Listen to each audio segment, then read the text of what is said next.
ಭಾವಿಸುತ್ತಿದ್ದೇನೆ. ಸುಮಾರು ಜೀವನದಲ್ಲಿ 11-12 ಚುನಾವಣೆಗಳನ್ನು ನಿಮ್ಮೆಲ್ಲರ ಆಶೀರ್ವಾದದಿಂದ ಮಾಡಿದ್ದೀನಿ. ನಾನು ಯಾವತ್ತೂ ಕೂಡ ಬದಲಾಗಲಿಲ್ಲ. ಯಾವ ಚುನಾವಣೆ ಬಂದಾಗ ನಾನು ಬೀಳಿಸಿರೋ ಸೋಸಿನನ್ನು ಪ್ರಮಾಣ ಮಾಡಿ ನಾನು ಎಂದೂ ಚಿಂತೆ ಮಾಡಿಲ್ಲ. ಇವತ್ತು ಕೂಡ ಆಗ್ತೇನೆ. ಯಾಕಂದ್ರೆ ನಮ್ಮ ಕೈಯಾಗಿಲ್ಲ, ಜನರ ಕೈಯಾಗಿರ್ತದೆ. ಅದ್ರ ಬಗ್ಗೆ ನಾವ್ಯಾಕೆ ಚಿಂತನೆ ಮಾಡೋದಪ್ಪ? ಜನರಿಗೆ ಸರಿಯಾಗಿದ್ರೆ ಓಟ್ ಹಾಕಿರ್ತಾರ, ನಾವು ಸರಿಯಾಗಿದ್ರ, ಇಲ್ಲ ಅಂದ್ರೆ ಬಿಟ್ಟಿರ್ತಾರ. ಸೋತ್ರ ಏನಾಗೋದಿಲ್ಲ, ಗೆದ್ರು ಏನಾಗೋದಿಲ್ಲಪ್ಪ. ಏನು ಬರೋಕ್ಕಾಗ್ತದೆ? ಏನೂ ಬರೋಕ್ಕಾಗೋದಿಲ್ಲ. ಇದೆಲ್ಲಕ್ಕ ಸ್ಫೂರ್ತಿ ಯಾರಪ್ಪ ಅಂದ್ರೆ ನನ್ನ ಪಕ್ಷದ ಕಾರ್ಯಕರ್ತರಿಲ್ಲ ಅಂದ್ರೆ ನಾವೇನೂ ಇಲ್ಲ, ಜೀರೋ ಅಷ್ಟೇ. ಭಾಳ ಜನ ತಿಳ್ಕೊಂಡಿರ್ತಾರೆ ನಮ್ಮ ಸಮಾಜ ಭಾಳ ದೊಡ್ಡದದ, ನಮ್ಮ ಸಮಾಜ ಭಾಳ ದೊಡ್ಡದದ, ನಾವೇ ಎಲ್ಲರಿಗಿಂತ ದೊಡ್ಡವರು ಅಂತ ತಿಳ್ಕೊತಾರಲ್ಲ, ಅದು ಸರಿಯಲ್ಲ. ಒಬ್ಬ ರಾಜಕಾರಣ ಮನುಷ್ಯನ ನೀತಿ ಹಂಗಿರ್ಬೇಕು ಅಂದ್ರೆ ಯಾವುದೇ ಸಮಾಜದ ಒಬ್ಬ ವ್ಯಕ್ತಿ ಅವರೆಲ್ಲರೂ ನನ್ನವರು, ಎಲ್ಲರನ್ನ ಜೊತೆಯಾಗಿ ಕಟ್ಕೊಂಡು ಹೋದರೆ ನಮ್ಮ ರಾಜಕಾರಣ ಅಂತಕ್ಕಂಥದ್ದು ನಾವು ತಿಳ್ಕೋಬೇಕು. ನಾವು ತಿಳ್ಕೊಂಡಿಲ್ಲ ಅಂದ್ರೆ ನಿಮ್ಮ ಮಧ್ಯಮ ನಿಮ್ಗೆ ಬಿಟ್ಟಿದ್ದಾರೆ ಅಷ್ಟೇ. ಇದು ನನ್ನ ವೈಯಕ್ತಿಕ ಅಭಿಪ್ರಾಯ. ನನ್ನ ಜೀವನದಲ್ಲಿ ಕಂಡದ್ದು ಅಷ್ಟೇ. ಆದರೆ ನೀವು ಅನ್ಬೋದು, ರಮೇಶ್ ಚಿಂತಿನಿ ಅವರು ಸಣ್ಣ ಸಮಾಜದವರು ಅದರ, ನಮ್ಮನ್ನೆಲ್ಲ ಎಳ್ಕೊಳಕ್ಕೆ ಹಿಂಗೆ ಹೋಗ್ತಾನ ಅಂತಾರೆ. ಅದು ಸರಿಯಲ್ಲ. ಯಾಕಂತಂದ್ರೆ ಜಾತಿ ಮುಖ್ಯ ಅಲ್ಲ. ಯಾವುದೇ ಒಬ್ಬ ವ್ಯಕ್ತಿ ರಾಜಕಾರಣದಲ್ಲಿ ಮುಂದೆ ಬರಬೇಕಾದ್ರೆ ಎಲ್ಲ ಸಮಾಜಗಳ ಜೊತೆಯಾಗಿದ್ದರೆ ಅವನು ಬಾಳ್ವೆ ಚೊಲ ಅನ್ನೋದು ನನ್ನ ಸಂಪೂರ್ಣ ಅನುಭವ. ನನ್ನ ಜೀವನದಲ್ಲಿ ಮಾತ್ರ ಆಗ್ಯದಪ್ಪ, ಬೇರೆ ಯಾರಿಗೇನಾಗ ಗೊತ್ತಿಲ್ಲ ಅಂತಕ್ಕಂಥ ಮಾತುಗಳನ್ನು ಹೇಳಿ ಇವತ್ತು ಚುನಾವಣೆ ಮುಗಿದು ಹೋಗ್ಯದ. ಚುನಾವಣೆಯ ನಿರ್ಣಾಯಕ ಹಂತದಲ್ಲಿ ಇವತ್ತು ಅಲ್ಲಿದ್ದೆವು. ನಮ್ಮ ಸೋಲು ಗೆಲುವು ಜನರ ಕೈಯಾಗದ. ಅವ್ರು ಹಂಗೆ ಮಾಡ್ಯಾರೋ ಹಂಗೆ ನಮ್ಮ ಹಣೆ ಬರ ಆಗ್ತದೆ ಅಂತಕ್ಕಂಥ ಮನೆ ಹಂತದಲ್ಲಿ ಅಲ್ಲಿದ್ದೆವು. ನಿಮ್ಮನ್ನೆಲ್ಲ ನಾವು ಇವತ್ತು ನಮ್ಮ ಪಕ್ಷದವರು ಯಾಕೆ ಕರೆಸ್ಯಾರಪ್ಪ ಅಂತಂದ್ರೆ, ನೋಡಪ್ಪ ನಿಮ್ಗೆ ಜವಾಬ್ದಾರಿಗಳನ್ನು ವಹಿಸಿದೆವು, ಚುನಾವಣೆಯ ಕೆಲಸಕ್ಕೆ ನಿಮ್ಮನ್ನು ಬಿಟ್ಟಿದ್ದೆವು, ಎಣಿಕೆಯಲ್ಲಿ ನಿಮ್ಮನ್ನು ಸದಸ್ಯರಾಗಿ ನಾವು ಮಾಡಿದೆವು. ಒಂದು ಸ್ವಲ್ಪ ಜವಾಬ್ದಾರಿಯಿಂದ ನೀವು ಕೆಲಸ ಮಾಡಪ್ಪ. ಜವಾಬ್ದಾರಿ ಅನ್ನೋದ್ರಲ್ಲಿ ಕಣಿಕೆ ಹೊಡೆದು ಹೊತ್ಕೊಂಡು ನಿಂತಂಗೆ ಅಲ್ಲ. ಜವಾಬ್ದಾರಿ ಏನಪ್ಪ ಅಂದ್ರೆ ನಾವು ಟೇಬಲ್ ಮೇಲೆ ಏನು ಹೋಗಿ ಕೂತಿರ್ತೇವೆ ಎಣಿಕೆಯಲ್ಲಿ ಮುಗಿವರೆಗೂ ಅದು ನಮ್ಮ ಪರವಾಗಿರಲಿ, ನಮ್ಮ ವಿರೋಧ ಎದ್ದ ಆ ಕಡೆ ಈ ಕಡೆ ಹೋಗುವಂಗಿಲ್ಲ. ಅದು ನನ್ನ ನಿಷ್ಠೆ ಅಂತಕ್ಕಂಥ ಮಾತುವನ್ನು ಈ ಸಂದರ್ಭದಲ್ಲಿ ನಾನು ಹೇಳಿ, ಆದ್ರೆ ನನಗೆ ತುಂಬ ಖುಷಿ ಆಗ್ಯದ ಅಂದ್ರೆ, ಯಾವ ಇಡೀ ಕ್ಷೇತ್ರದಲ್ಲಿ ಒಂದು ಸಣ್ಣ ಪಿಣಕ್ ಒಂದು ಏನು ಯಾವುದೋ ಒಂದು ಸಮಸ್ಯೆ ಅಥವಾ ಒಂದು ಸಮಸ್ಯೆ ಯಾವುದೂ ಇಲ್ಲದೆ ಚುನಾವಣೆ ನೋಡುವುದಂದ್ರೆ ನನ್ನ ಜೀವನದಾಗ ಇದು ಮೊದಲನೇ ಬಾರಿ. ಯಾಕಂದ್ರೆ ಹಿಂದೆ ಎಲ್ಲ ಚುನಾವಣೆಗಳಲ್ಲಿ ಇಡೀ ದಿನ ಕಾಯ್ಕೊಂಡು ಕುಂದ್ರು ನಾವು. ಫೋನ್ ಬರೀ ಯಾವುದು ಬರ್ತದ ಏನು ಬರ್ತದ, ಅಲ್ಲಿ ಹೊಡೆದಾಟ ಆಗ್ಯದ್ರಿ, ಇಲ್ಲಿ ಜಗಳ ಆಗ್ಯದ್ರಿ, ಅಲ್ಲಿ ಹೇಳಿದ್ರಿ ಇಲ್ಲಿ ಹೇಳಿದೆ ಅಂತಿದ್ರು. ಈ ಸಾರೆ ಹೆಂಗಾಗ್ಯದ ಅಂದ್ರೆ ದಪ್ಪ ಹಾಕದಾಗ ಆಗ್ಬಿಡ್ತದೆ ಚುನಾವಣೆ.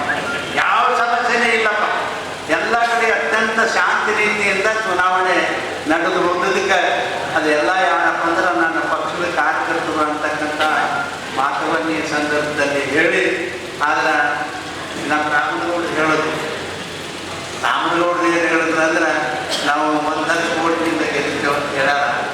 ಆದ್ರೆ ನಾನೇನು ಭಾಳನೇ ಅಡ್ಡಾಡಿಲ್ಲ, ನನಗೇನು ಭಾಳ ಗೊತ್ತಿಲ್ಲ, ನಿಮಗೆ ಹೆಚ್ಚಿಗೆ ಗೊತ್ತದ. ನಾವು 1 ಓಟ್ಲೆ ಅಂತ ಖಾತ್ರಿ ಗೆಲ್ಲಿದ್ದೀನಿ ಅಂತಕ್ಕಂಥದ್ದು ವಿಶ್ವಾಸ ಆಗ್ತದೆ. ಯಾಕಂದ್ರೆ ಯಾವತ್ತೂ ನಮಗೆ ಫೋನ್ಗಳು ಬರ್ತಾವೆ, ಯಾರದೇ ಇಲೆಕ್ಷನ್ ನಮ್ದು ನಿಂತಿಲ್ಲ, ಬ್ಯಾರೆದವ್ರ ಇಲೆಕ್ಷನಾಗ ನಾವೆಲ್ಲರೂ ಇದ್ದಾಗ ಸಾವಿರ ಅಲ್ಲಿ ಗಡಬಡ ಆಗ್ಯದ್ರಿ, ಇಲ್ಲಿ ಗಡಬಡ ಆಗ್ಯದ್ರಿ, ನಮ್ಮ ಅಣ್ಣ ಹಿಂಗೆ ಮಾಡಾದ್ರಿ, ನಮ್ಮ ಸಮಾಜದಲ್ಲಿ ಹಿಂಗೆ ಮಾಡೋಣ ಅಂತಕ್ಕಂಥದ್ದು ಫೋನ್ನಾಗ ಹಂಗೇ ಕಂಟಿನ್ಯೂಸ್ ಮೆಸೇಜ್ಗಳು ಬರ್ತಾವೆ. ಈ ಸರಿ ಏನು ಒಂದು ಇಲ್ಲ ರೀ, ಎಂಥ ಪ್ರಶ್ನೆ ಇರಬೇಕು ಅಂದ್ರೆ ನಮ್ಮ ಪಕ್ಷದ್ದು ಒಂದು ಶಬ್ದ ಇಲ್ಲ, ಎಲ್ಲಿ ಪಾಯಿ ಇಲ್ಲ, ಯಾರೂ ಫೋನ್ ಮಾಡಿಲ್ಲ. ನಾವು ಯಾರ್ದಾರೆ ಫೋನ್ ಮಾಡ್ತಾರೆ ಬರ್ತದೆ, ಹೋಟಿಂಗ್ ದಿನ ಇಡೀ ದಿನ ಒಂದೇ ಕಡೆ ಕೊಡ್ತೀನಿ, ಯಾರಿಗೂ ಭೇಟಿಯಾಗಿಲ್ಲ. ಆದರೆ ಎಲ್ಲೆಲ್ಲಿ ಫೋನ್ ಮಾಡಬೇಕು ನಾನು ಮಾಡಿ ತಿಳ್ಕೊಂಡೆ ಅಷ್ಟೇ.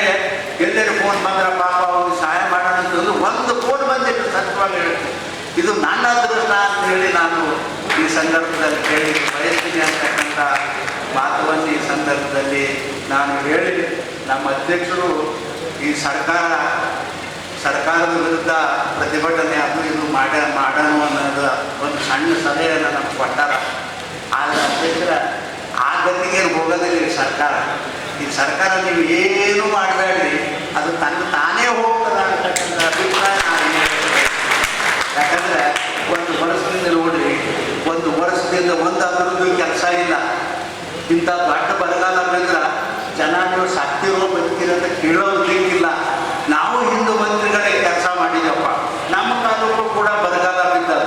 ಆದರೆ ಅವತ್ತಿನ ಮುಖ್ಯಮಂತ್ರಿಗಳು ಹಳ್ಳಿ ಮಳೆ ಆಗೋ ಥರ ಬೆಂಗಳೂರ ಕಾಲ ಇಟ್ಟರೆ ನಿಮ್ಮನ್ನು ನಾನು ಕೊಡ್ತೀವಿ ಅಂತಕ್ಕಂಥದ್ದು ಕ್ಯಾಬಿನೆಟ್ನಾಗ ಹೇಳಿದ್ರಪ್ಪ. ಅದು ಇವತ್ತು ಯಾರು ಕೇಳೋರು? ನಮ್ಮನ್ನು ಜನರನ್ನ ಯಾರು ಕೇಳೋರು? ಜನಗಳಿಗೆ ಏನಿಲ್ಲ, ಜನಕ್ಕೆ ಕುಡ್ಲಕ್ಕೆ ನೀರಿಲ್ಲ. ಏನು ಮಾಡೋದು? ಇಂಥ ಕೆಟ್ಟ ಪರಿಸ್ಥಿತಿ ಅದ.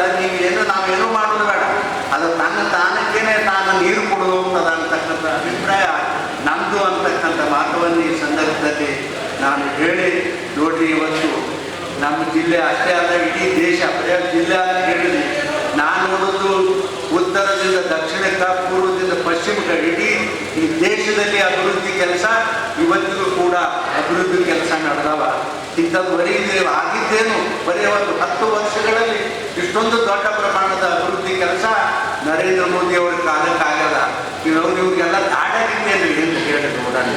70 ವರ್ಷ 65 ವರ್ಷ ದೇಶದಲ್ಲಿ ಸರ್ಕಾರ ನಡೆಸಿ ತಮ್ಮ ಮನೆ ತುಂಬ ಕೆಲಸ ಮಾಡಿಕೊಂಡ್ರೆ ವಿನಃ ಒಬ್ಬರು ಕೂಡ ಈ ದೇಶದಲ್ಲಿರ್ತಕ್ಕಂಥ ರಾಜಕಾರಣಿಗಳು, ಆ ಪಕ್ಷದವರು ಅಭಿವೃದ್ಧಿ ಕಡೆ ಎಂದೂ ಕೂಡ ಗಮನ ಹರಿಸಲ್ಲ ಅಂತಕ್ಕಂಥ ಮಾತವನ್ನು ಬಹಳ ಸ್ಪಷ್ಟವಾಗಿ ಹೇಳಲಿಕ್ಕೆ ಬಯಸಿ, ಇದು ಜನ ಹೆಂಗೆ ಸಹಿಸಿದ್ರು ಅನ್ನೋದು ನನಗೆ ಅರ್ಥ ಆಗ್ತಾ ಇದೆ. ಇಷ್ಟೊಂದು ಕೆಲಸ ಅಭಿವೃದ್ಧಿ ಕೆಲಸ ಮಾಡಿದ್ರು ಮೋದಿ ಅವ್ರನ್ನ ಸಹಿಸಿಕೊಳ್ಳಕ್ಕಾಗಲ್ಲ. ಇವ್ರಿಗೆ 70 ವರ್ಷ ಸರ್ಕಾರ ನಡೆಸೋದು ದೇಶದಲ್ಲಿ ಒಂದು ಅಭಿವೃದ್ಧಿ ಕೆಲಸ ಮಾಡಲಿಲ್ಲ, ಒಂದು ಚಲೋ ರೋಡ್ ಮಾಡಲಿಲ್ಲ, ಒಂದು ರೈಲ್ವೆ ಅಡಿ ಮಾಡಲಿಲ್ಲ, ಒಂದು ರೈಲ್ವೆ ಸ್ಟೇಷನ್ ಕಟ್ಟಿಸ್ಲಿಲ್ಲ. ಅವ್ರವ್ರಿಗೆ ಏನು ಬ್ರಿಟಿಷರ್ ಕಾಲಕ್ಕೆ ಏನು ರೈಲ್ವೆ ಸ್ಟೇಷನ್ಗಳು ಕಟ್ಟಿಸಿದ್ರು ಅವರೇ ಅಡ್ಡೆ ಇದ್ದು. ಇಡೀ ಬರೀ ನಾವು ಬಿಜಾಪುರ ಅಷ್ಟೇ ಅಲ್ಲ, ಬಹಳ ಕಡೆನೂ ಯಾವ ಸ್ಟೇಷನ್ಗಳು ಕೈ ಹಚ್ಚಲಿಲ್ಲ ಅವರು. ಇವತ್ತು ನೋಡಿ ಇಡೀ ದೇಶದಲ್ಲಿ ಹೊಸ ಹೊಸ ರೈಲ್ವೆ ಸ್ಟೇಷನ್ಗಳು, ಹೊಸ ರೋಡ್ಗಳು, ಹೊಸ ರೈಲ್ವೆ ಹಳಿಗಳು ಏನು ನಾವು ಕೇಳಿದೆವು, ನೀವು ಕೇಳಿರಿ, ಜನ ಕೇಳಿರಿ. ಎಲ್ಲ ಕೆಲಸಗಳಿಗೆ ಸರ್ಕಾರ ಸ್ಪಂದನೆ ಮಾಡ್ತಕ್ಕಂಥ ಕೆಲಸ ಮಾಡ್ಯದ. ಆದರೆ ಯಾವ ಕಾರಣಕ್ಕೂ ಯಾರೇನರೇ ಹೇಳಿ ಬರೆಯವರು ನಮ್ಮ ನರೇಂದ್ರ ಮೋದಿ ಅವರು ದೇಶದ ನಾಯಕರು ಅಷ್ಟೇ ಅಲ್ಲ, ಈ ಜಗತ್ತಿನ ನಾಯಕರು ಅಂತಕ್ಕಂಥ ಮಾತವನ್ನು ಬಹಳ ಸ್ಪಷ್ಟವಾಗಿ ಹೇಳಿ ಆ ದಿನಗಳೇನು ದೂರಿಲ್ಲ.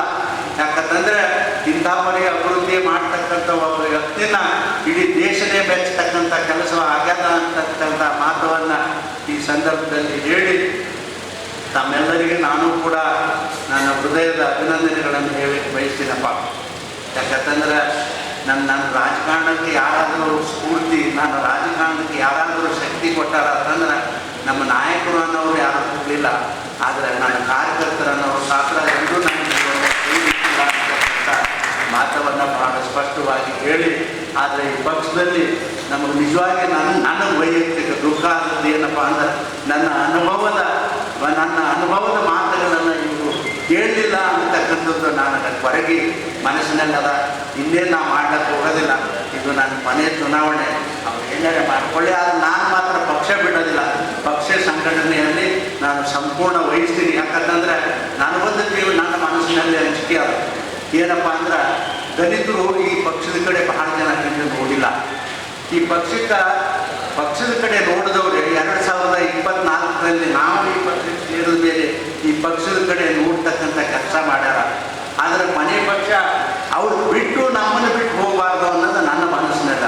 ಅದಕ್ಕೆ ಮುಂದಿನ ನಿರ್ಮಾಣಗಳಲ್ಲಿ ನಾನು ಆರಿಸಿ ಬರಲಿ ಬಿಡಲಿ ಏನೇನೇ ಆಗಲಿ ಸುಡುಗಾಡ ನಾನು ಪಕ್ಷದ ಸಂಘಟನೆಯಲ್ಲಿ ಮಾತ್ರ ನನ್ನ ಜನರನ್ನು ತೊಡಗಿಸ್ತೀನಿ ಅಂತಕ್ಕಂಥ ಮಾತನ್ನು ಬಹಳ ಸ್ಪಷ್ಟವಾಗಿ ಹೇಳಿ ಪಕ್ಷದವರು ಕೂಡ ಆ ಜನಗಳ ನೆನಪದಲ್ಲಿ ಇಟ್ಕೋಬೇಕು. ಈ ಪಕ್ಷದ ಸಂಘಟನೆಗಾಗಿ ದುಡಿದಿರ್ತಕ್ಕಂಥ ದಲಿತರು, ಹಿಂದುಳಿದ ವರ್ಗದವರು, ಬೇರೆ ಸಮಾಜಗಳನ್ನು ಕೂಡ ಅವರು ಲಕ್ಷ್ಯ ವಹಿಸಬೇಕು ಅಂತಕ್ಕಂಥ ವಿನಂತಿಯನ್ನು ನನ್ನ ಪಕ್ಷದವರಿಗೆ ನನ್ನ ರಾಜ್ಯ ಮೀಟಿಂಗ್ನಲ್ಲಿ ಮಾಡ್ತೇನೆ ನಾನು. ಯಾಕಂದರೆ ಪಾಪ ಇಲ್ಲಿ ಎಲ್ಲ ನಾವು ನೀವು ಎಲ್ಲರೂ ಒಂದೇ ಸಣ್ಣ ಮಟ್ಟದ ಕಾರ್ಯಕರ್ತರು ನಾವೆಲ್ಲ. ನಾನು ರಾಜ್ಯ ಮಟ್ಟದಲ್ಲೂ ಕೂಡ ಯಾರ್ಯಾಗಿರಲ್ಲ, ನನಗಿರ್ತಕ್ಕಂಥ ದೇವರು ಕೊಟ್ಟಿರ್ತಕ್ಕಂಥ ಶಕ್ತಿ ನನಗೆ ಭಾಳ ವ್ಯಕ್ತಿ ಕೊಟ್ಟನ. ಆದರೆ ನನ್ನ ಶಕ್ತಿ ಎಂದೂ ತೋರಿಸ್ಲಿಕ್ಕೆ ಹೋಗಿಲ್ಲ. ಸಮಾಜದ ಜನರ ಜೊತೆ ಒಂದು ಶಕ್ತಿ ಇದ್ದರೂ ಕೂಡ ಅತ್ಯಂತ ಕ್ಷೇತ್ರದಿಂದ ಒಬ್ಬ ಸಣ್ಣ ಮನುಷ್ಯನಾಗಿ ಬಸವಣ್ಣವರು ಹೇಳಿದಾಗೆ ಎಲ್ಲರಿಗಿಂತ ಕಿರಿಯ ನಾನು ಶಿವಭಕ್ತರಿಗಿಂತ ಹಿರಿಯರಿಲ್ಲ ಅಂತ ಹೇಳಿದ ಆ ದಿಶೆಯಲ್ಲಿ ಇವತ್ತಿಗೂ ಕೂಡ ನಾನು ನಡ್ಕೊಂಡು ಬಂದೀನಿ ಅಂತಕ್ಕಂಥ ಮಾತವನ್ನು ಹೇಳಿ, ಇವತ್ತು ದೇಶದಲ್ಲಿ ನಮ್ಮ ಪಕ್ಷದ ಒಂದು ಪರಿಸ್ಥಿತಿ ನೋಡಿದ್ರೆ ಇವತ್ತು 300ಕ್ಕಿಂತ ಕಡಿಮೆ ಯಾವತ್ತೂ ಕೂಡ ಬರೋದಿಲ್ಲ. 300 ಮೇಲೆ ಈ ದೇಶದಲ್ಲಿ ನಮ್ಮ ಪಕ್ಷ ಭಾರತೀಯ ಜನತಾ ಪಕ್ಷ ಚುನಾವಣೆಯಲ್ಲಿ ಗೆಲ್ತೇವೆ ಅಂತಕ್ಕಂಥ ವಿಶ್ವಾಸ ನನ್ನ ಮನಸ್ಸಿನಲ್ಲಿ ಕೂಡ ಅದ ಅಂತಕ್ಕಂಥ ಮಾತನ್ನು ಹೇಳಿ, ಆದರೆ ನನ್ನ ಬಗ್ಗೆ ದಯವಿಟ್ಟು ಯಾರ ಮನಸ್ಸಿನಲ್ಲಿ ಸುಮ್ಮನೆ ಬೇಡ. ಏನಪ್ಪ ಜಗದೀಶ್ ಸಾಹೇಬರು ಅವ್ರು ಕೇಳಲಿ ಬಿಡಲಿ ಏನು ನಮ್ಮನ್ನು ಬಿಟ್ಟು ದೂರ ಉಳಿತಾರ ಅಂತ ಭಾವನೆ ಇಟ್ಕೋಬೇಡ. ದಯವಿಟ್ಟು ನಾನು ಇದು ನಿಮ್ಮನ್ನು ಬಿಟ್ಟು ಹೋಗೋದು ಪಕ್ಷದ ಕಾರ್ಯಕ್ರಮ.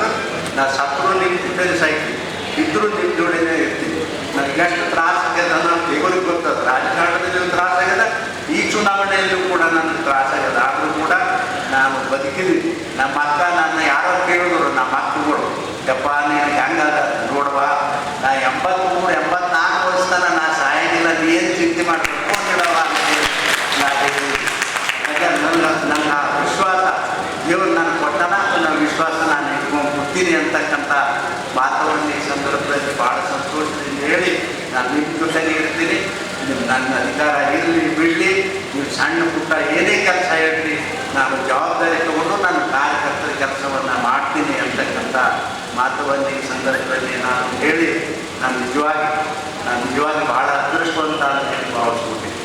ನೋಡ್ರಿ, ಯಾರ ಕಡೆಯಿಂದ ಸಾಧ್ಯದಲ್ಲಿ ಇಂಥ ಸಮಾಜಗಳ ಸಂಘರ್ಷಗಳ ಮಧ್ಯ ಸಮಾಜಕ್ಕೆ ಆಗೋದಿಲ್ಲ, ಒಬ್ಬರು ಮುಖ ಒಬ್ಬರು ನೋಡೋದಿಲ್ಲ. ಇಂಥ ಸಂಘರ್ಷಗಳ ಮಧ್ಯ ಒಬ್ಬ ದಲಿತ ಮನುಷ್ಯನಾಗಿ ನಿಮ್ಮನ್ನೆಲ್ಲ ನಾನು ಕಟ್ಟಿಕೊಂಡು ಯಪ್ಪ ಎಣ್ಣ ಅಂದ್ಕೊಂಡು ಬದುಕೋದು ಅಷ್ಟು ಸಾಮಾನ್ಯ ಕೆಲಸ ಅಲ್ಲ ಅನ್ನತಕ್ಕಂಥ ಮಾತನ್ನು ಕೂಡ ನಾನು ಹೇಳಿ, ಇದು ನನ್ನ ಮುಂದಿನ ಪೀಳಿಗೆಗೆ, ನನ್ನ ಸಮಾಜದ ಪೀಳಿಗೆಗೆ ಅದು ಒಂದು ನಾನು ಜೀವನದಲ್ಲಿ ಒಂದು ಕೊಡುಗೆಯನ್ನು ಕೊಡಬೇಕು ಅಂತಕ್ಕಂಥ ಮನಸ್ಸಿನಿಂದ ಆ ಟೈಮ್ ಬರಲಿ, ಅದನ್ನು ನಾನು ಕೊಡಲಿಕ್ಕೆ ಪ್ರಯಾಸ ಮಾಡ್ತೀನಿ ಅಂತಕ್ಕಂಥದ್ದು ಕೂಡ ಈ ಸಂದರ್ಭದಲ್ಲಿ ನಾನು ಹೇಳಿ, ನಿಮ್ಮೆಲ್ಲ ಕಾರ್ಯಕರ್ತರು ನಮ್ಮ ನಾಯಕರುಗಳಿಗೆ ವಂದಿಸಿ ನನ್ನ ಮಾತು